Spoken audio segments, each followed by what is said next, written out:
એક નાનકડા અને સુંદર ગામમાં સમીર નામનો એક 15 વર્ષનો છોકરો રહેતો હતો. સમીર ખૂબ જ જિજ્ઞાસુ અને દયાળુ હતો, પણ તેનામાં એક ખામી હતી. તે બહુ જલ્દી હિંમત હારી જતો અને આળસુ હતો.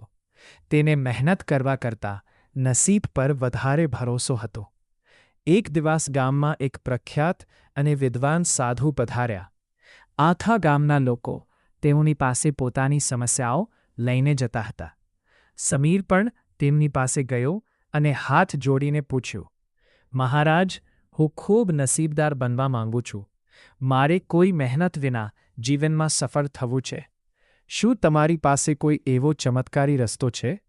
સાધુ સમીરનો સ્વભાવ સમજી ગયા. તેમને સ્મિત કર્યું અને કહ્યું, હા બેટા, મારી પાસે એક ઉપાય છે. તારે બસ આ સામે દેખાતા પહાડની ટોચ પર જવાનું છે. ત્યાં એક ચમત્કારી પારસમણી પથ્થર છુપાયેલો છે. જો તું તેને સ્પર્શ કરીશ તો તારું નસીબ ખુલી જશે અને તું જે ધારીશ તે તને મળી જશે. પણ યાદ રાખજે, પહાડ ચડવો સહેલો નથી. સમીર તો ખુશ થઈ ગયો. તેને બીજા જ દિવસે સવારે પહાડ ચડવાનું શરૂ કર્યું.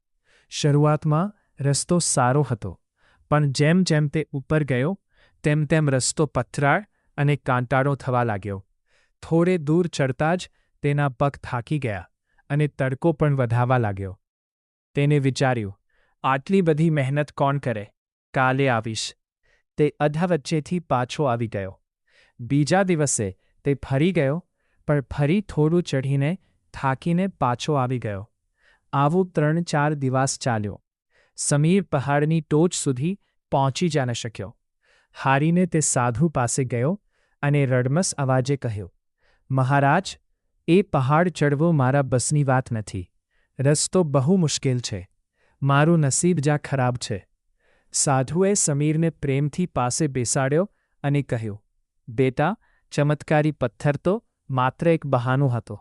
અસલી ચમત્કાર એ છે કે જો તેમ રોજ થોડી થોડી મહેનત કરીને આખો પહાડ ચઢી લીધો હોત તો તારામાં મુશ્કેલીઓનો સામનો કરવાની તાકાત આવી ગઈ હોત. સફળતાનો કોઈ ટૂંકો રસ્તો શોર્ટકટ હોતો નથી. નસીબ પણ એમનું જ સાથ આપે છે જેઓ મહેનત કરે છે. સમીરને સાધુની વાત સમજાઈ ગઈ.